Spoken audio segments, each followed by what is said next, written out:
Good evening, and welcome. Tonight, we are journeying back to a time before history, before science, to a world forged by passion, jealousy, and power. This isn't just a collection of old stories. It's the DNA of Western culture. A story of gods who acted like humans and humans who dared to become legends. This is the story of Greek mythology. In the beginning, there was only chaos, not confusion, but a vast, empty nothingness. From this void, the first beings emerged: Gaia, the earth, and Uranus, the sky. They were the first great couple, and their love story was complicated. Uranus was a fearful father. When Gaia gave birth to monstrous children, the one-eyed Cyclopes, and the hundred-handed Hecatoncheias, he was horrified. Ashamed of their power, he shoved them back into Gaia's womb, deep within the time. Rhea gave birth. Kronos, consumed by the prophecy, did the unthinkable. He swallowed his children whole: Hestia, Demeter, Hera, Hades, and Poseidon. One by one, they vanished into their father's darkness. Rhea was heartbroken. After losing 5 children, she refused to lose a 6th. When her youngest son was born, she fled to the island of Crete. There, in secret, she raised the child who would change everything, Zeus. To trick Kronos, she wrapped a stone in a blanket and gave it to him. He swallowed it without a second thought, believing the prophecy was averted. He was wrong. A storm was brewing, and its name was Zeus. Raised in secret, Zeus grew into a powerful and cunning god. Guided by his grandmother Gaia, he devised a plan. He disguised himself and gave his father a potion that forced him to vomit up his siblings. They emerged not as infants, but as full-grown, vengeful gods. The stage was set for war, the Titanomachy. For 10 long years, gods and titans clashed in a war that nearly tore the universe apart. Mountains were thrown like stones, and the sky burned. The war was a stalemate until Zeus descended into the abyss of Tartarus and freed his monstrous uncles, the Cyclopes and the hundred-handed ones. In gratitude, the Cyclopes forged legendary weapons for the new gods: a trident for Poseidon, a helm of darkness for Hades, and for Zeus, the ultimate weapon, the thunderbolt. With these new allies, the tide turned. The Titans were defeated and cast into Tartarus. The age of the Olympians had begun. Zeus and his brothers, Poseidon and Hades, drew lots to divide the world. Poseidon won the sea. Hades received the underworld. And Zeus claimed the sky, becoming the undisputed king of gods and men, ruling from his new home on Mount Olympus. This new family of gods was powerful, but they were anything but perfect. They were proud, jealous, and deeply involved in the lives of the mortals below. Their family drama was just getting started. While the gods ruled, humanity was created, weak, naked, and struggling to survive. It was the Titan Prometheus who took pity on them. Defying Zeus, he stole fire from the heavens and gave it to mankind. With fire, humanity began to build civilizations. But Zeus was furious. His punishment was twofold. For mankind, he sent Pandora, the first woman, with a jar she was forbidden to open. Driven by curiosity, she opened it, releasing all the evils into the world: sickness, sorrow, and pain. only hope remained inside. For Prometheus, the punishment was eternal.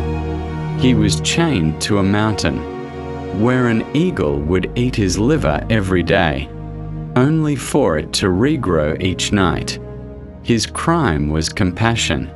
But the gods didn't just punish humanity. They also mingled with it, creating a new generation of demigods, the heroes. There was Perseus, son of Zeus, sent on an impossible quest to kill Medusa, the Gorgon whose gaze turned men to stone. Armed with a mirrored shield from Athena and winged sandals from Hermes, he succeeded, becoming a celebrated king. And then there was Hercules, or as the Romans called him, Hercules, another son of Zeus. He was blessed with impossible strength but cursed by Hera's jealousy. In a fit of madness sent by the goddess, he killed his own family. To atone, he was forced to perform 12 impossible labors, slaying the Nemean lion, cleaning the Augean stables, and even descending into the underworld to capture the three-headed dog, Cerberus.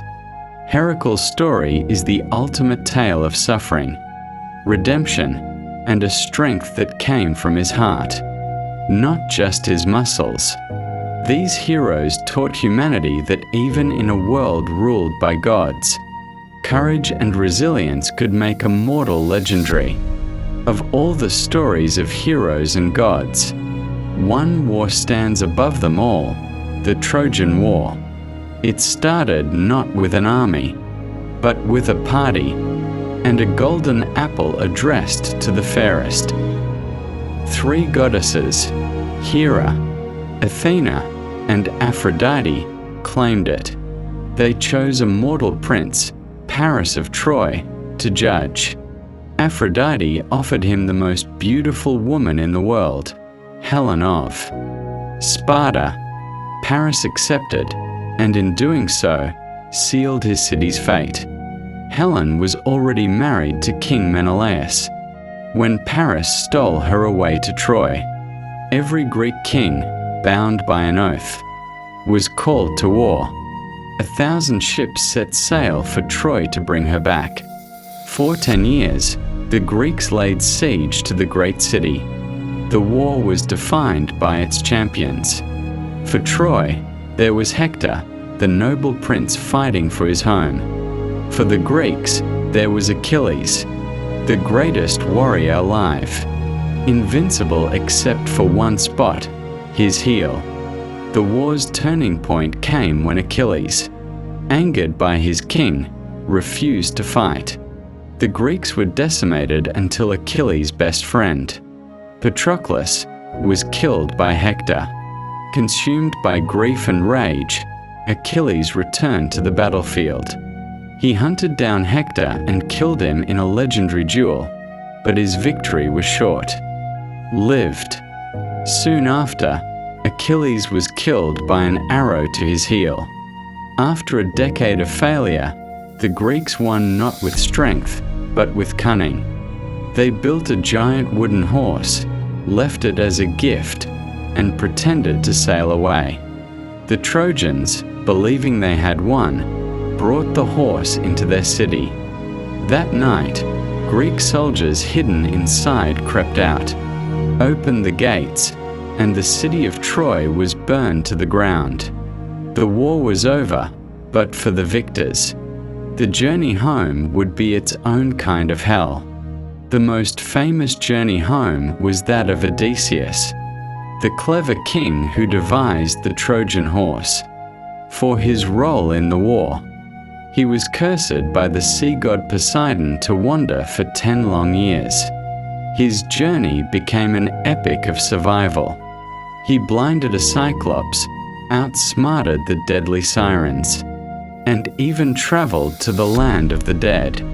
All the while, his only goal was to get back to his wife, Penelope, and his son. Odysseus' story, the Odyssey, is a timeless testament to the human spirit's longing for home. As the age of heroes faded, so too did the time of the gods. New civilizations like Rome rose, adopting the Greek gods but giving them new names and new roles. Philosophers began to question, and new faiths emerged. The Olympians didn't fall in a great war. They simply faded, their temples crumbling, their stories transforming from religion into mythology. But they never truly left us. The gods of Olympus live on, in our art, our literature, our language, and even in the stories we tell today. They represent the best and worst of us, our capacity for love and war, wisdom and foolishness, vengeance and forgiveness. They are the ultimate family drama written across the stars. And their story reminds us that even in a world of chaos, there is always a place for heroes.